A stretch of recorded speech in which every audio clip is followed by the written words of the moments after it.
హిందూ టెంపుల్లో చాలా వైభవంగా ప్రతిష్టాత్మకంగా మనకి గోపూజతో చక్కటి పూజ ప్రారంభం కాబోతుంది. శతచండీ యాగం కోసం అందరూ సంసిద్ధులు అవుతున్నారు. ఋత్వికులందరూ సిద్ధంగా ఉన్నారు. చూస్తున్నాం ఎంత మంగళకరమైన శుభకరమైన వాతావరణం కనిపిస్తుందో చెప్పనవసరం. మనతో పాటు ఇక్కడ ప్రధాన అర్చకుల్లో ఒకరైన పునీత్ కుమార్ శర్మ గారు ఉన్నారు, సెయింట్ లూయిస్ టెంపుల్ కి సంబంధించి.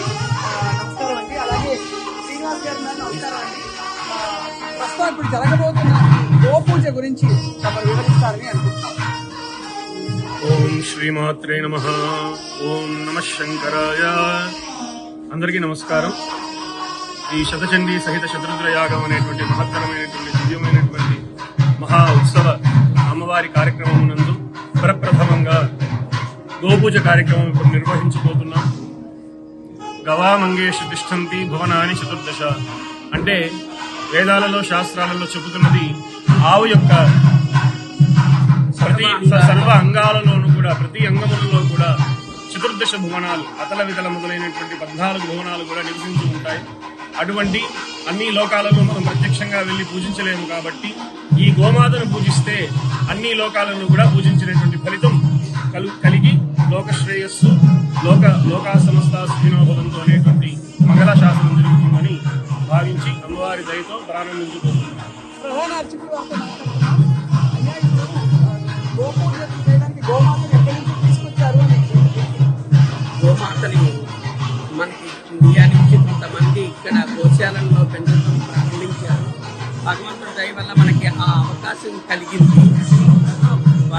ఇక్కడ ఆవులు కాకుండా మనకి ఇండియా నుంచి మనం చేసేటటువంటి ఆవులను ఇక్కడికి తీసుకురావడం జరిగింది. గోవు యొక్క ప్రతి అంగంలోనూ ఒక్కొక్క దేవత ఉంది కనుక సమస్త దేవతలు. ఎంత విశేషం అంటే అమెరికా లాంటి ఒక దేశంలో సంస్కృతి సనాతనం వీటన్నిటికీ ఇంత నిబద్ధత చూపించడం చాలా గొప్ప విషయం. చాలా సంతోషం అంటే ఆ గోవుని కూడా మనం వీక్షించి గో ప్రదక్షిణ చేయడం చాలా ఒక మంచి అలవాటు అని చెప్పి పెద్దలు కూడా జీవిస్తూ ఉంటారు. విశేషమైన రోజులు మనం గోమాత ఇప్పుడే మెంఫిస్ నుంచి ప్రత్యేకంగా తీసుకొచ్చారని తెలుస్తోంది ఈ గోమాతని.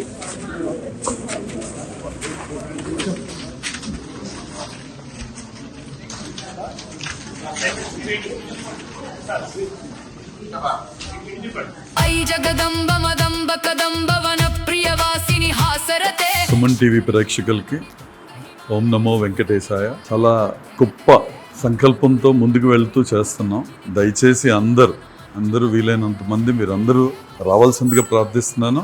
అలా కాకుండా కూడా లైవ్ టెలికాస్ట్ అలా చూసినా కూడా ఎక్కడి నుంచైనా ఈ కార్యక్రమంలో భాగస్థులు కండి. అదే నా కోరిక, విన్నపం.